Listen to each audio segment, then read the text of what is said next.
Shalom Bapak Ibu dikasih Tuhan. Sekali lagi shalom.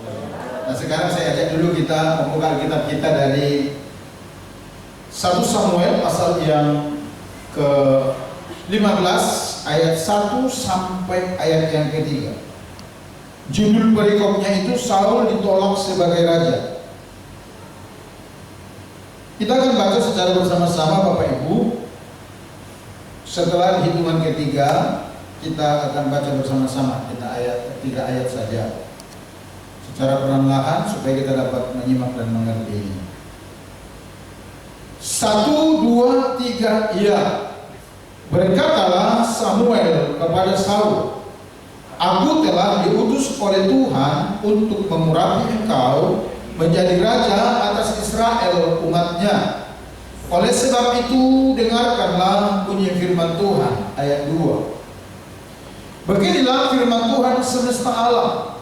Aku akan membalas apa yang dilakukan orang Amalek kepada orang Israel, karena orang Amalek menghalang-halangi mereka ketika orang Israel pergi dari Mesir. Ayat 3. Jadi pergilah sekarang, kalahkanlah orang Amalek, tumpaslah segala yang ada padanya, dan janganlah ada belas kasihan kepadanya.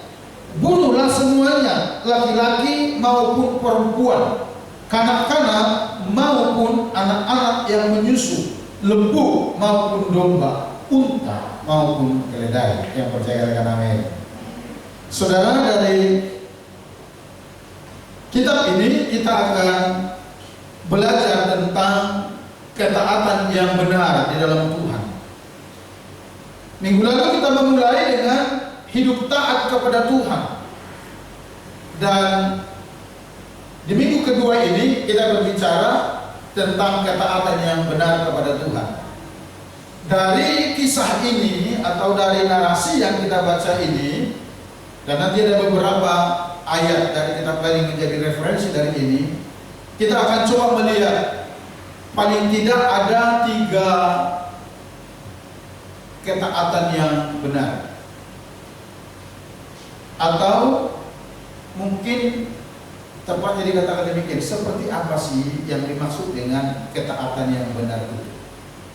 Nah saudara, kita lihat yang pertama, ketaatan yang benar yang dimaksud di sini yaitu ketaatan yang mau menjalankan tugas dan tanggung jawab dengan benar. Saya ulang. Ketaatan yang mau menjalankan tugas dan tanggung jawab yang benar. Tentu tugas dan tanggung jawab yang dipercayakan kepada seseorang tersebut. Nah, kalau dia seseorang yang benar-benar taat kepada orang yang memberikan mandat itu, perintah itu, atau otoritas di atasnya, dia akan melakukannya, dia akan menjalankan tugas dan tanggung jawab itu dengan benar, tidak salah-salah. Karena apa? Minggu lalu kita sudah berbicara, karena kata taat itu dalam perkembangannya adalah sebuah bentuk sikap hormat kepada yang di atas kita. Siapa yang di atas kita? Ya Tuhan. Nah jadi saudara, ciri pertama dari ketaatan yang benar itu yaitu orang yang mau menjalankan tugas dan tanggung jawab dengan benar. Siapa ini? Bisa kita lihat di ayat 1 sampai 3 tadi, Samuel ini. Saudara perhatikan, dia katakan demikian. Saya ulang sekali lagi membacanya. Berkatalah Samuel kepada Saul, aku telah diutus oleh Tuhan untuk mengurapi engkau menjadi raja atas Israel umatnya. Oleh sebab itu, dengarkanlah bunyi firman Tuhan. Samuel di sana jelas sekali memberitahukan kepada Saul bahwa kehadirannya di sana, keberadaannya di sana pada waktu itu bertemu dengan Saul, dikatakan untuk mengurapi. Itu kejadian sebelumnya sebenarnya. Tetapi yang kedua, ada pesan yang dibawa dari Tuhan. Kepada siapa? Kepada Saul. Pesan apa itu? Ayat 2 berkata begini. Beginilah firman Tuhan semesta alam, aku akan membalas apa yang dilakukan orang Amalek kepada orang Israel, karena orang Amalek menghalang bukti dari Mesir. Jadi pergilah sekarang, kalahkanlah orang Amalek, tumpaslah segala yang ada padanya, dan janganlah ada belas kasihan kepadanya. Bunuhlah semuanya, laki-laki maupun perempuan, kanak-kanak maupun anak-anak yang menyusu, lembu maupun domba, unta maupun keledai. Saya melihat di sini terbukti ketaatan Samuel kepada Tuhan itu, sehingga dikatakan menjadi ketaatan yang benar. Dia tidak menyembunyikan dan dia tidak mengkompromikan berita itu sedikit pun. Dia menyampaikan kepada Saul apa yang memang dia terima dari Tuhan, yang perlu disampaikan kepada Saul, disampaikan. Bahkan nanti saudara perhatikan, kalau kita terus membaca narasi ini, ketika Saul tidak benar-benar menjalankan perintah itu, lalu Tuhan berbicara kepada Samuel tentang apa yang akan Tuhan lakukan kepada orang yang tidak taat ini. Dia sampaikan. Coba kita lihat di dalam ayat yang ke-27 sampai ayat 29. Kita langsung loncat ke sana ya. 1 Samuel 15 ayat 27 sampai ayat 29.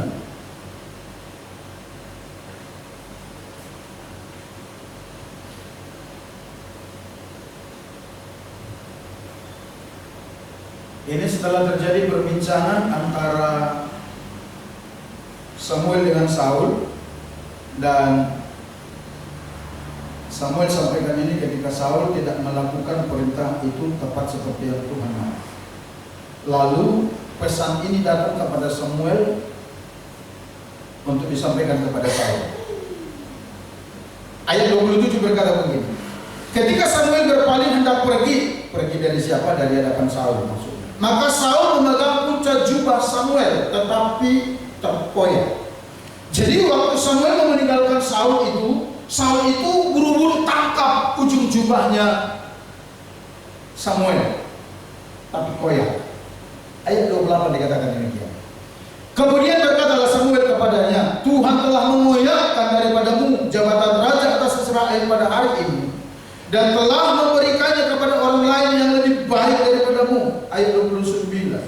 Lagi sang mulia dari Israel tidak berdusta, dan ia tidak tahu menyesal, sebab ia bukan manusia yang harus menyesal. Sudah perhatikan. Kenapa saudaraku saya katakan bahwa Samuel ini adalah orang yang taat, ketaatannya itu benar? Karena dia tidak mencoba mengkompromikan, atau dia tidak coba memoles, atau dia tidak coba untuk menyederhanakan, untuk merasionalisasikan pesan yang diterima daripada Tuhan kepada Saul. Ketika pesan datang daripada Tuhan kepada Samuel disampaikan kepada Saul pergi berperang untuk menumpas orang Amalek itu, diberitahukan serinci-rincinya. Dikatakan kalau pria wanita, kecil besar, bayi-bayi, bahkan binatang sekalipun, tumpas semua, jangan ada yang disisakan. Disampaikan begitu. Tapi nanti kita lihat ketika Saul tidak melakukannya, dan Tuhan tidak senang dengan itu, Samuel juga sampaikan pesan yang sangat keras itu kepada Saul yang berkata, Tuhan koyakkan kerajaan itu daripada. Saudara, ini sangat menarik untuk direnungkan. Kenapa saya katakan menarik? Karena begini, pada waktu itu tidak mudah sebenarnya bagi Samuel untuk berbicara kepada Saul setegas, sekeras itu. Kenapa? Saul itu presiden. Amin. Saul itu presiden nomor 1 di kerajaan Israel. Tapi perhatikan sikap Samuel ini yang lebih hormat kepada Tuhan. Dia tidak peduli itu. Apa yang menjadi pesan Tuhan disampaikan kepada orang nomor 1 ini. Tidak peduli pesan itu sakit atau tidak. Tidak peduli pesan itu menusuk jantung, mengobrak-abrikan hati. Tidak peduli. Dia tetap sampaikan karena dia lebih hormat kepada Tuhan. Itulah ketaatan yang benar. Saya percaya saudara, kenapa Samuel ini bisa memiliki sikap di dalam ketaatan itu benar. Saya yakin karena dia mengerti isi hati Tuhan. Saya yakin karena dia mengerti perasaan Tuhan. Saya yakin dia mengerti ketika Tuhan berfirman itu pasti ada maksudnya. Itu sebabnya dia tidak coba untuk memanipulasi berita itu. Itu sebabnya dia tidak coba untuk memoles-moles. Itu sebabnya dia tidak coba untuk memutar sedikit supaya agak lebih halus didengar Saul. Tidak. Tapi disampaikan seperti yang Tuhan pesan. Membaca ini, ketika saya merenungkan lagi, saya diingatkan terhadap kisah Yeremia. Nanti saudara bisa lihat di dalam Yeremia pasal yang pertama, kalau saya tidak salah ayat 7. Kalau dibuka dulu kita lihat, dikatakan demikian, tetapi Tuhan berfirman kepadaku, janganlah katakan aku ini masih muda, tetapi kepada siapapun engkau kuutus haruslah engkau pergi, dan apapun yang kuperintahkan kepadamu haruslah kau sampaikan. Pada saat itu, ketika Yeremia dipanggil untuk melayani Tuhan sebagai nabinya Tuhan, sebagai juru bicaranya Allah, menyampaikan pesan-pesan kepada orang Israel, dia berdalil dengan begini, ada Tuhan yang mampu, aku ini tidak pandai ngomong, aku ini masih muda. Tapi Tuhan bilang begini, jangan katakan aku ini masih muda, tetapi kepada siapapun yang kau kuutus pergi, engkau harus pergi, dan apapun yang aku suruh engkau perkatakan kepada mereka, jangan takut. Nah saudara, di dalam Alkitab ada beberapa kali Tuhan ngomong seperti itu. Dan kalau Tuhan berbicara seperti itu, saya terlalu yakin, saya sangat yakin ada sesuatu yang penting di hati Tuhan. Itu sebabnya dia berbicara setegas dan lugas. Nah, tapi masalahnya kadang-kadang saudaraku, manusia terlalu terbawa perasaan. Dia tahu pesan itu harus seperti itu yang disampaikan, tapi dia coba putar. Kenapa? Karena nanti takut orang tersinggung. Apalagi kalau yang mau dinasihati itu pejabat. Halo. Kadang-kadang terlalu banyak pertimbangan. Nanti kita ngomong begini bagaimana? Terlalu sakit, nanti terlalu nyelekit gimana? Nanti dia jadi tidak enak dengan kita. Apalagi kita di gereja, pengurus gereja, kita lagi bangun gereja, nanti proposal ditolak gimana?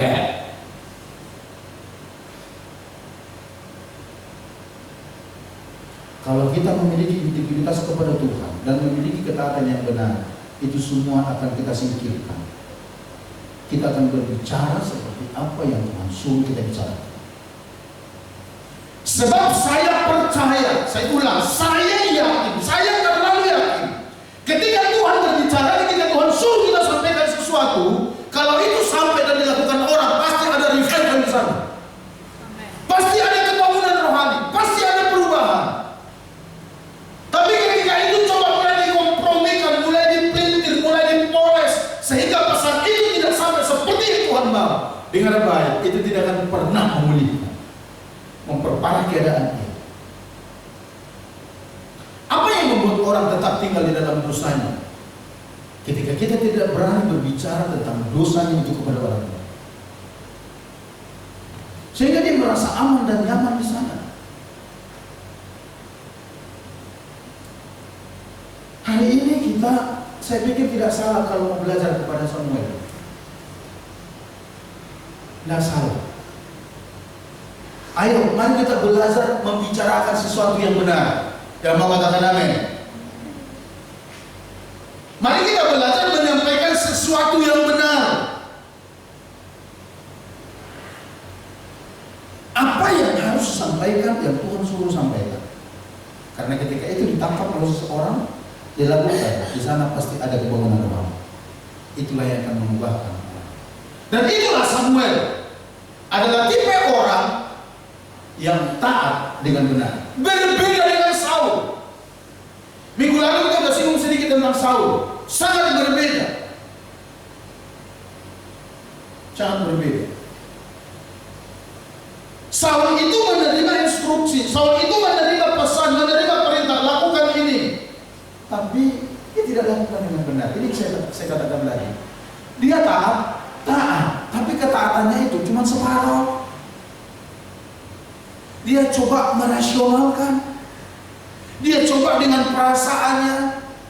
Sehingga saudara lihat, minggu lalu kita berbicara dari Samuel pasal 13 ayat 13 itu, dan yang 14, di mana Tuhan berkata demikian, Saul, sedianya Tuhan menegakkan kerajaan itu di tanganmu, di keluargamu sampai selama-lamanya. Tapi karena engkau tidak mau mendengar perintah Tuhan, dengar baik, Tuhan telah memilih seseorang yang akan menggantikan engkau, menegakkan kerajaan Israel sampai selama-lamanya. Itu yang saya katakan minggu lalu. Seandainya mungkin Saul taat kepada perintah Tuhan dengan benar, mungkin kita tidak akan pernah dengar nama Daud. Karena Daud itu bukan the first choice, dia second choice. Kalau istilah kasarnya sekarang mungkin dia hanya cadangan, dia hanya berserap. Ketika Saul tidak taat kepada Tuhan, Tuhan berkata, aku telah memilih seseorang menggantikan engkau yang berkenan di hatiku, yaitu Daud. Minggu lalu saya sudah singgung. Apakah saat itu Daud sudah ada? Belum. Lahir aja belum. Itu di pasal 13. Di pasal 15 terulang lagi kejadian yang sama. Jelas kita baca di dalam ayat 2 sampai 3 tadi dikatakan perintah Tuhan datang kepada Saul sebagai raja, yang diberitakan atau disampaikan melalui Samuel. Dikatakan demikian, tumpas orang Amalek, semuanya tumpas.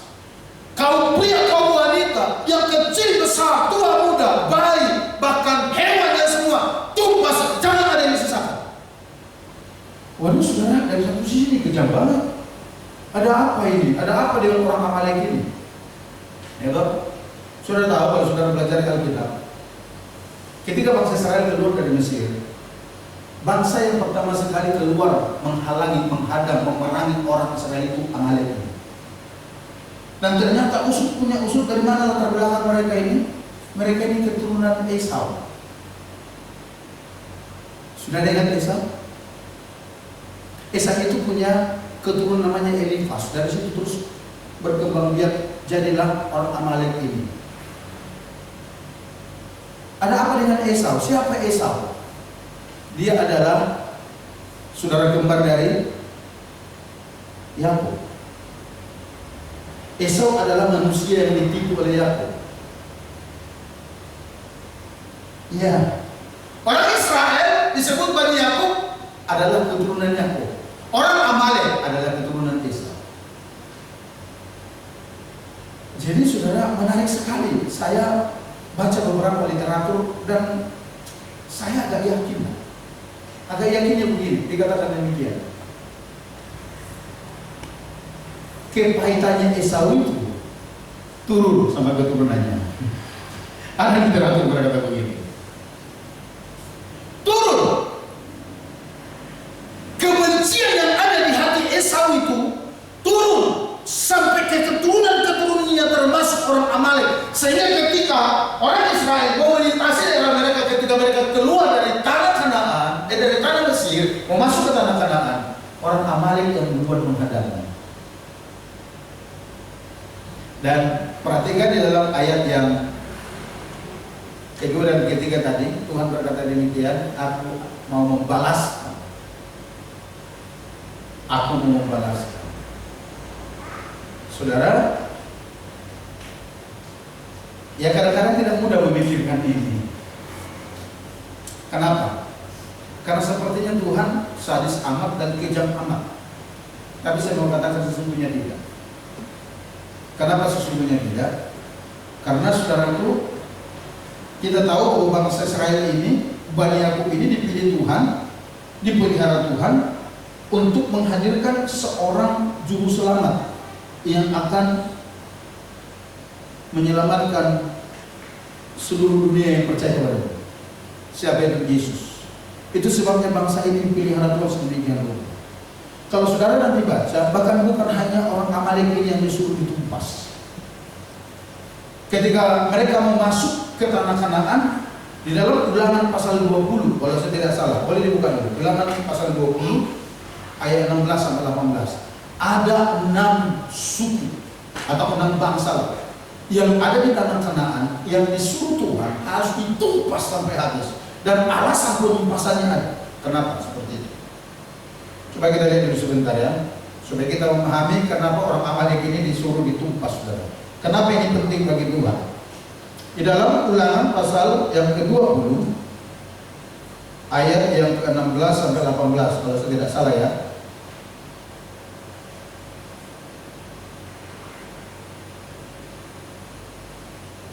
Nah iya, betul. Perhatikan saya baca, dikatakan demikian. Tetapi dari kota-kota bangsa-bangsa itu yang diberikan Tuhan Allahmu kepadamu menjadi milik pusakamu, janganlah kau biarkan hidup apapun yang bernafas. Ini pesan Musa ini.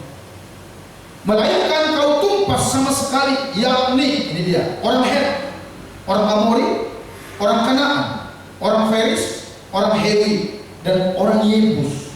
Seperti yang diperintahkan kepadamu oleh Tuhan Allahmu. Perintah itu datang dari Tuhan kepada Musa untuk dilakukan oleh bangsa Israel ketika mereka ada di tanah Kanaan. Ayat 18 dikatakan demikian.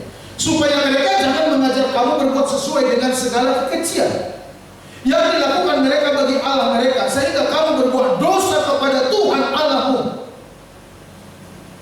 Jelas saudara? Tuhan suruh 6 kelompok ini di tanah Kanaan ditumpas sampai habis. Alasannya apa?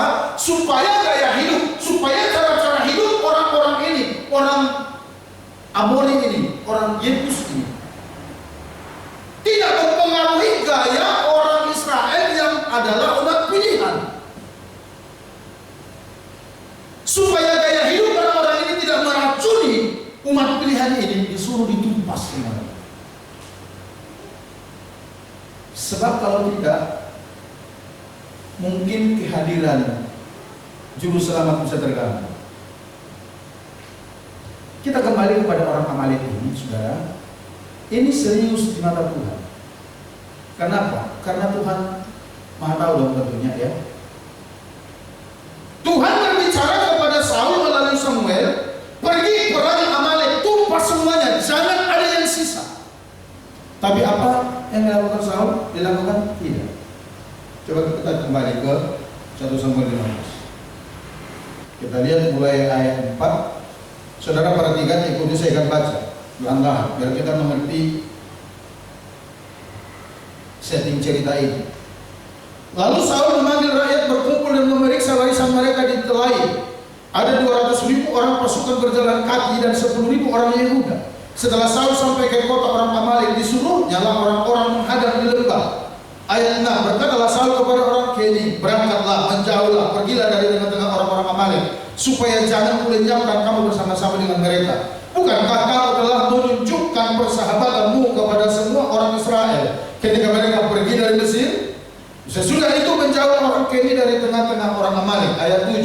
Lalu Saul mengumpulkan orang Amalek mulai dari Hawilah sampai ke Syur yang di sebelah timur Mesir. Ayat 8. Agar raja orang Amalek ditangkapnya hidup-hidup, tetapi segenap rakyatnya ditumpasnya dengan mata pedang. Tetapi Saul dan rakyat itu menyelamatkan Agag dan kambing domba dan lembu-lembu yang terbaik dan tampun, pula anak domba dan segala yang berharga. Tidak mau mereka menumpas semuanya itu, tetapi segala hewan yang tidak berharga, perhatikan, yang tidak berharga dan yang buruk, itulah yang ditumpas mereka. Saul pergi berperang, ya. Taat dia, ya. Tapi apakah semua ditumpas? No.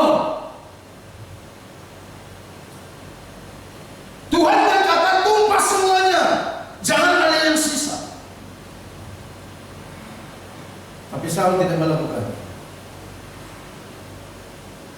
Hewan-hewan yang baik-baik, lalu Raja Agag dipertahankan hidup dan dibawa pulang. Saudaraku, di sini tidak terlalu jelas dikatakan, tetapi saya membacanya dan saya meyakininya juga. Di beberapa literatur dikatakan demikian. Akibat ulah dari Saul ini, saudara tahu, nanti kita lihat di dalam kitab Samuel ini terus, bahwa Daud itu juga akhirnya memerangi orang Amalek lagi. Kenapa? Karena ada tumpas sama Saul. Bahkan saya cukup kaget juga ketika saya pelajari historinya dari keturunan Agag ini yang dibiarkan sempat hidup oleh Saul ini, saudara. Terus berkembang biak. melahirkan yang namanya Haman. Saudara ingat Haman? Di kerajaan Babilonia di Susan itu, yang berencana mau memusnahkan orang Yahudi semuanya. Waktu zaman Esther, di kitab Esther, saudara ingat itu? Itu keturunan Aga, orang Amalek. Jadi kalau Tuhan menyuruh Saul untuk memusnahkan Amalek, sangat iya. Karena apa? Karena dari sononya kumpulan ini, komunitas ini berusaha menghapuskan orang Israel ini. Sementara Tuhan sudah pilih bangsa ini untuk menghadirkan penyelamat di dunia ini. Coba lihat, saudara. Itu sebabnya ketika Saul tidak lakukan itu, hati Tuhan itu begitu gerak. Tuhan percayakan tugas dan tanggung jawab itu, tapi Saul tidak melakukan. Saudara, saya melihat Tuhan itu begitu konsisten dengan rencananya. Kalau minggu lalu saya katakan demikian, rencana Tuhan tidak pernah gagal. Rencana besarnya tidak pernah gagal, tapi rencana Tuhan dalam diri seseorang bisa gagal karena orang itu tidak taat. Ketika Saul tidak taat, Tuhan langsung pilih dalam untuk menjalankan rencananya itu. Tapi selain itu pun saya lihat Tuhan itu begitu konsisten dengan yang namanya kekudusan. Konsisten amat. Nanti kalau saudara pelajari banyak literatur, cari-carilah saudara ya, keenam suku yang ada di tanah Kanaan itu, salah satu penyebabnya kenapa orang-orang ini disuruh ditumpas.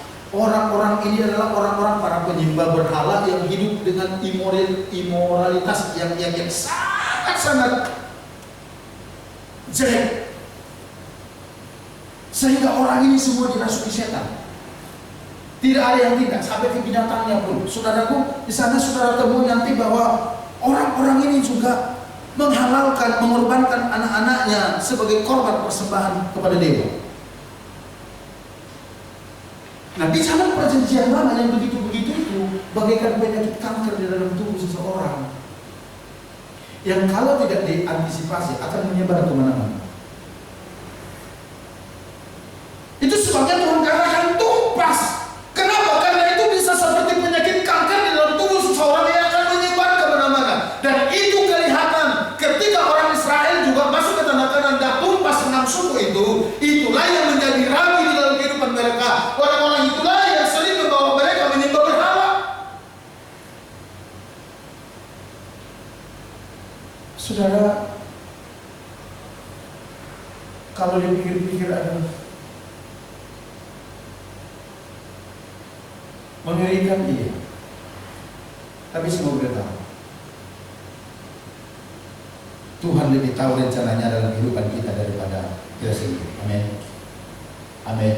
Tuhan lebih tahu rencana yang ada dalam hatinya untuk bangsa ini daripada bangsa Israel sendiri. Itu sebabnya melalui Raja Saul dia berkata, tumpas orang ini, bumi hanguskan semua, tapi tidak dilakukan. Dan saudara mengerti akibat daripada itu? Tuhan kembali menolak dia. Itu sebabnya saya katakan minggu lalu, kayaknya Saul ini terbiasa dengan cara hidup yang seperti ini. Kalau kita melihat minggu lalu kan kayaknya baru kesalahan sekali, tapi ternyata tidak. Kecanduan manusia ini. Kecanduan. Tuhan berkata kepada dia melalui Samuel, waktu engkau masih kecil dalam pemandanganmu, Tuhan bela-belain mengangkat engkau, mengurapi engkau menjadi raja.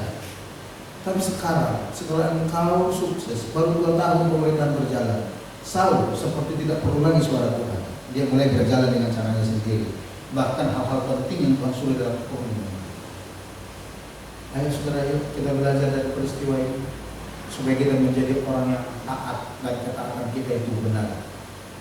Ketaatan yang benar itu seperti apa? Menjalankan tugas dan tanggung jawab dengan benar. Ukurannya apa? Firman. Amin. Ukurannya itu firman. Bukan begini, menurut saya. Saudara tahu? Mungkin saudara nggak tahu. Saya sebenarnya orang yang paling suka berdebat. Tapi akhirnya saya dimerdekakan Tuhan dari sana. Hanya dengan perkataan menurut saya. Kenapa saya katakan dimerdekakan? Karena saya berpikir begini. Kalau semua orang berkata menurut saya, kita tidak akan pernah ketemu pikiran. Pikiran saya dengan masih berbeda, betul? Betul? Tidak akan pernah ketemu. Dan namanya debat, ada gengsi di sana. Biar salah, dia akan bertegang leher. Karena apa? Mempertahankan harga diri. Dan saya berhenti sejak saat itu.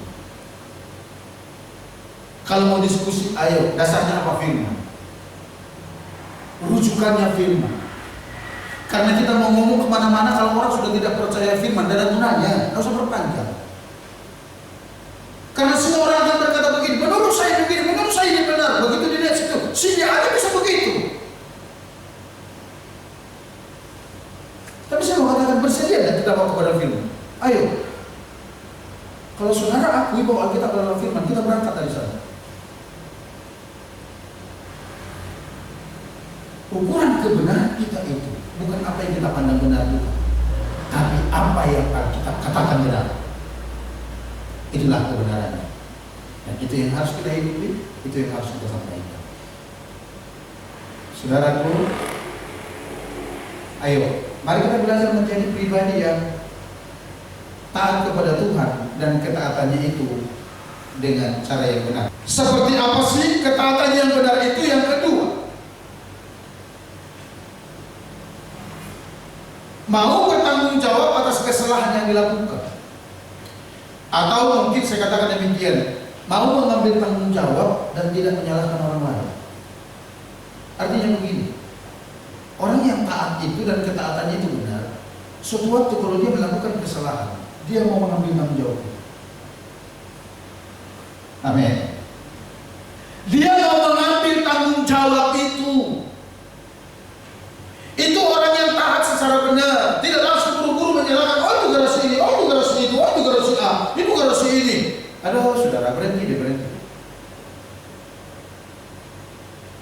Lihatlah bahwa hal itu ada di kita. Ambil tanggung jawab itu. Kalau memang kekacauan itu terjadi gara-gara ulah kita, ambil tanggung jawab itu. Jangan buru-buru salahkan orang. Kenapa ini penting? Karena itu yang dilakukan Saul. Dia tidak mau mengambil tanggung jawab itu. Coba kita lihat dalam 1 Samuel pasal 15 ayat 15 sampai 17. Atau saya lanjutkan deh dari ayat 10 ya. Tadi kita baca sampai ayat yang ke-9. Ayat 10 dikatakan demikian. Lalu datanglah firman Tuhan kepada Samuel demikian, aku menyesal karena aku telah menjadikan Saul raja, sebab ia telah berbalik daripada aku dan tidak melaksanakan firman-Ku. Tuhan ngomong begitu.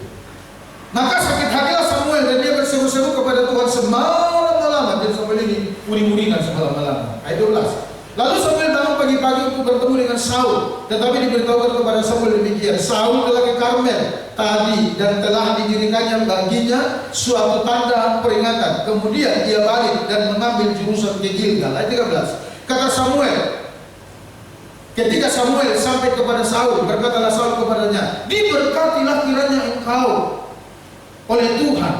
Aku telah melaksanakan firman Tuhan. Wih, keren banget. Kita kalau tidak memiliki kepekaan, Samuel kalau tidak memiliki kepekaan terhadap Tuhan, tertipu ini. Karena salam orang ini keren sekali, rohani banget. Wih, salam Samuel, diberkatilah kiranya engkau oleh Tuhan. Wih, seperti tidak ada kesalahan apa. Dan sekarang pun banyak begitu.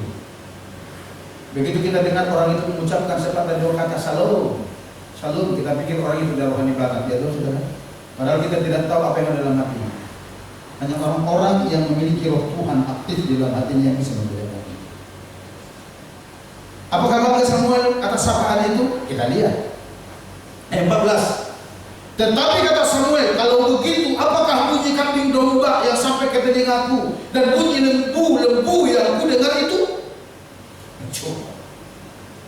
Ayat 15, jawab Saul, semuanya itu dibawa daripada orang Amalek, sebab rakyat menyelamatkan kambing domba dan lembu-lembu yang terbaik dengan maksud untuk mempersembahkan korban kepada Tuhan Allahmu. Tetapi selebihnya telah kami tumpas. Halo?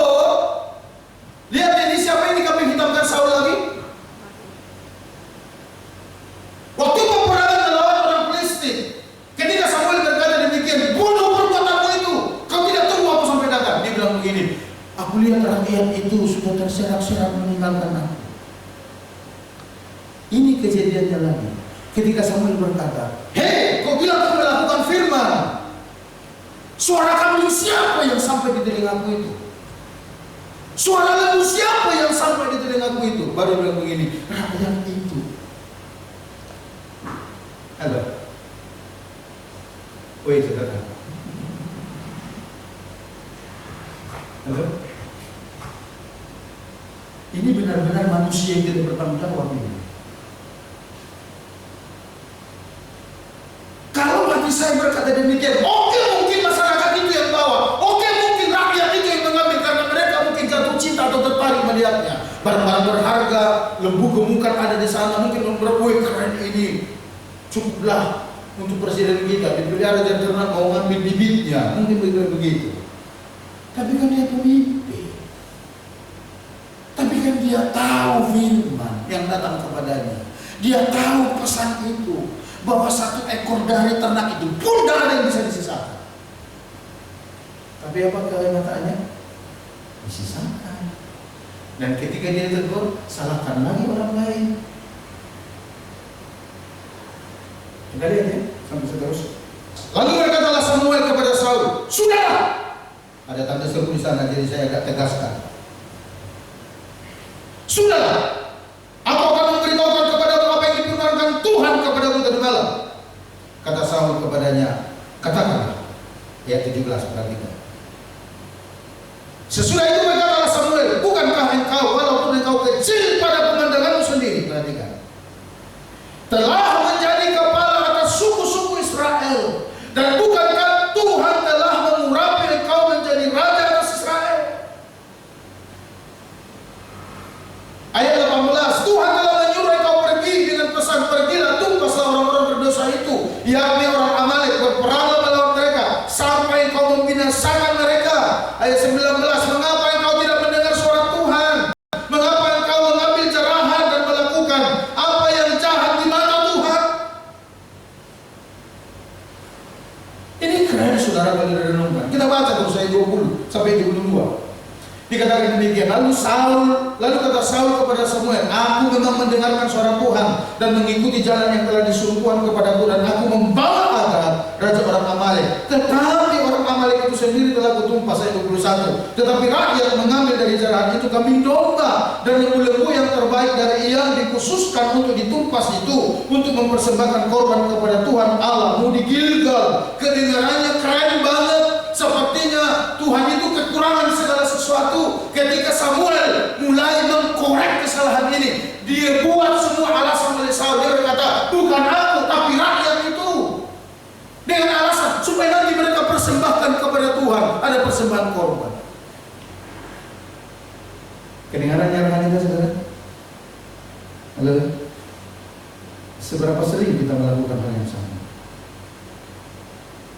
Kita coba merasionalkan alasan-alasan kita itu, mengkompromikan pesan Tuhan dengan kesalahan-kesalahan yang kita lakukan untuk membela diri dan berusaha menyalahkan orang lain. Kita lihat jawaban Samuel yang berikut. Ayat 22. Tetapi jawab Samuel, apakah Tuhan itu berkenan kepada korban bakaran dan korban sembelihan? Sama seperti kepada mendengar suara Tuhan. Sesungguhnya mendengarkan lebih baik daripada korban sembelihan, memperhatikan lebih baik daripada lemak domba-domba jantan. Yang mau dikatakan apa? Saya mau tanya, kalau Tuhan mau seperti ini, apakah Tuhan tidak perlu persembahan? Siapa bilang? Tuhan sangat menekankan persembahan kepada umatnya sebagai bentuk penghormatan kepada Dia. Tapi yang Tuhan mau katakan demikian, Jangan Anda pikir dengan membawa persembahan kita kepada Tuhan, lalu yang lain itu semua tertutupi. Tidak. Saudara jangan selalu berpikir, lalu berkata begini, kalau begitu kita tidak perlu bawa persembahan. Lebih salah lagi, saudara. Yang Tuhan mau katakan itu begini, kalau engkau orang-orang yang benar-benar taat kepada Tuhan, engkau akan mempersembahkan korban yang terbaik. Tapi kalau engkau hanya mempersembahkan korban, belum tentu engkau orang taat. Ngerti maksudnya, saudara? Artinya itu begini, orang taat pasti mau mempersembahkan persembahan yang terbaik kepada Tuhan, korban. Tapi orang yang suka mempersembahkan korban kepada Tuhan belum tentu orang taat. Bisa jadi itu hanya menutupi kesalahan-kesalahan itu. Bisa jadi itu hanya bentuk perbuatan sogok kepada Tuhan. Dan Tuhan berkata melalui Samuel, ketaatan jauh lebih berarti dari semua. Karena Tuhan tahu, kalau seseorang benar-benar taat kepada Tuhan, dia akan mempersembahkan yang terbaik. Ayat 23-nya juga tidak kalah kerennya. Dikatakan demikian. Sebab pendurhakaan adalah sama seperti dosa bertemu, dan kedegilan adalah sama seperti menyembah berhala dan terafim. Karena engkau telah menolak firman Tuhan, maka ia telah menolak engkau sebagai raja. Dengan baik. Tuhan berkata sebab pendurhakaan, kalau King James Version berkata demikian, sebab ketidaktaatan sama seperti dosa bertemu, dan kedegilan hati sama seperti menyembah berhala dan terafim. Dari sinilah muncul kalimat di status saya itu. Yeah. Kalau Anda membiarkan pemberontakan ada di rumah saudara, sama artinya bahwa saudara sedang membiarkan penyembahan berhala ada di sana. Karena Tuhan berbicara itu sama, satu level. Apalagi kalau pemberontakan itu ada di hati kita. Tanpa kita sadari, kita sedang membiarkan penyembahan berhala ada di dalam hati kita. Kalau Injil sudah lebih jelas. Ayo dong saudara, ayo. Saudaraku, saya percaya kita pasti pernah melakukan kesalahan. Ada di sini yang sudah tidak pernah melakukan kesalahan? Tapi orang yang taat kepada Tuhan tidak akan melemparkan kesalahan itu kepada orang. Tidak. Dia akan berani bertanggung jawab. Kalau dia orang yang taat dan taatnya itu secara benar. Tapi kalau tidak, dia akan coba salahkan kirikan masyarakat sama sendiri. Tuhan senang dengan itu? Iya. Tuhan berkata dengan jelas, karena engkau tidak mendengar firman-Ku, aku menolak. Ya saudaraku, ciri kedua dari ketaatan yang benar itu adalah mau mengambil tanggung jawab atas kesalahan-kesalahan yang benar. Yang terakhir, yang ketiga, ciri dari ketaatan yang benar itu ialah mau menjalankan perintah dengan rendah hati. Tidak hanya dengan benar, tapi juga dengan rendah hati. Artinya apa? Artinya menjalankan tugas dan tanggung jawab dengan tulus dan pengabdian kepada pribadi yang memberikan perintah. Ketika kita melakukannya, lakukanlah dengan kerendahan hati. Artinya dengan ketulusan hati dan penuh pengabdian kepada yang memberikan perintah itu kepada kita. Sekali lagi saya katakan, saya percaya sebagai manusia yang masih hidup di dunia ini, kita masih pernah salah. Amin. Kita masih pernah salah. Tapi dengar, kalau engkau seorang yang bertanggung jawab dan rendah hati, engkau akan ambil tanggung jawab. Engkau tidak akan lemparkan kesalahan-kesalahan itu kepada orang. Tapi kau akan ambil, kau akan selesai. Bahkan kau berani ambil risiko akibat dari kesalahan. Dan saya mau beritahu, sikap itulah yang ditunjukkan oleh Daud. Sikap itulah yang dilakukan oleh Daud kepada Tuhan. Sehingga Tuhan berkata, aku telah menemukan Daud bin Isai, seorang yang berkenan di hatiku. Apakah Daud tidak pernah salah? Halo? Apakah Daud tidak pernah jatuh? Apakah Daud tidak pernah melakukan dosa? Siapa bilang? Tapi kenapa Tuhan berkata dia telah menemukan Daud bin Isai, seorang yang berkenan di hatinya? Coba lihat Kisah Rasul 13 ayat 22. Demikian firman Tuhan. Setelah Saul disingkirkan, Allah mengangkat Daud menjadi raja mereka. Tentang Daud, Allah telah menyatakan, aku telah mendapat Daud bin Isai, seorang yang berkenan di hatiku dan melakukan segala kehendakku. Perhatikan, aku telah mendapat Daud bin Isai, seorang yang berkenan di hatiku. Kalau kita lihat dari dosa yang dilakukan Daud, orang-orang lebih aja dengan Saul. Bahkan dia jatuh ke dalam dosa perzinahan, ambil istri orang. Itu saudara. Tapi bedanya Saul dengan Daud. Saul ketika salah ditegur, dia salahkan orang, salahkan masyarakat, salahkan pasukan, salahkan semuanya. Tapi Daud,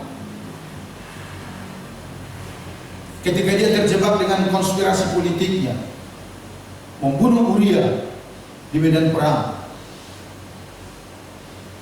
demi harga dirinya, karena dia telah berselingkuh dengan istri Uria, Batseba. Lalu diatur skenario sedemikian rupa, dikorbankan Uria di medan tempur. Lalu datang Nabi Nathan menegur Daud.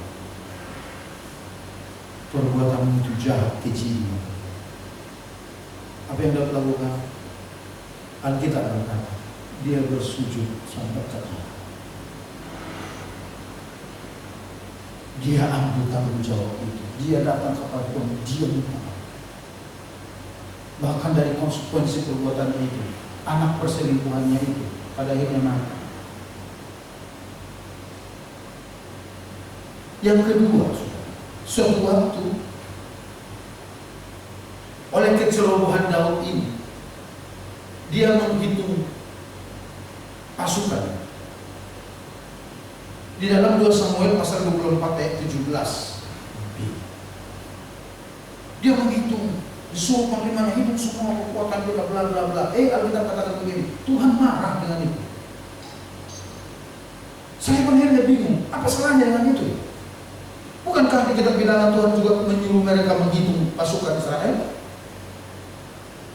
Bukankah Tuhan juga disuruh menyuruh mereka menghitung orang-orang yang berusia sekian tahun yang bisa ikut berperang? Kenapa kali ini Tuhan marah? Selidik punya selidik, Tuhan melakukan itu untuk gagal-gagalan, dan Tuhan tidak suka. Dan saudara tahu, ketika itu Tuhan marah besar,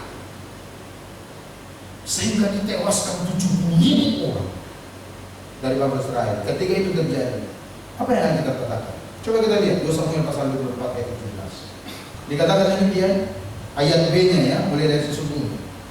Sesungguhnya aku telah berdosa dan aku telah membuat kesalahan, tetapi domba-domba ini, maksudnya bangsa Israel yang sedang ada di bawah kepemimpinan pada waktu itu, apakah yang dilakukan mereka?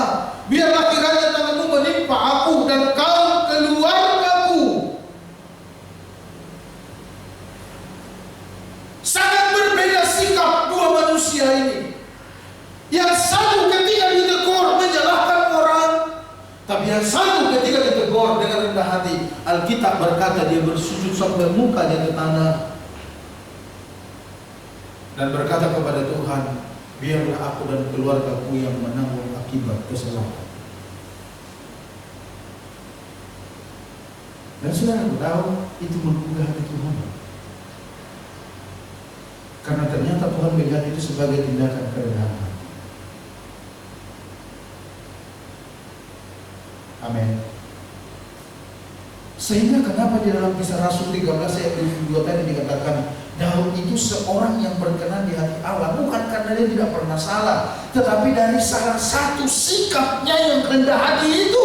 Ketika dia ditegur, mau bertobat.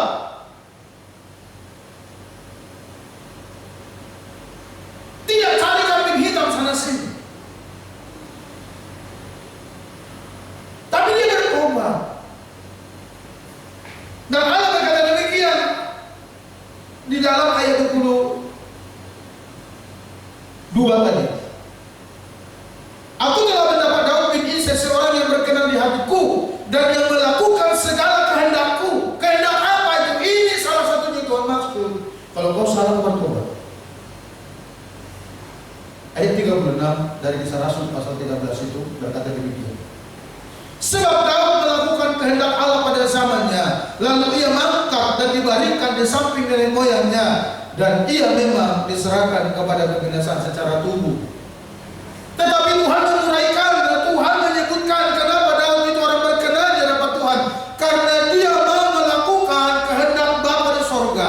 Dia melakukan kehendak Tuhan pada zamannya. Ya, di dalam melakukan itu karena dia masih salah, jatuh bangun tukang langgang.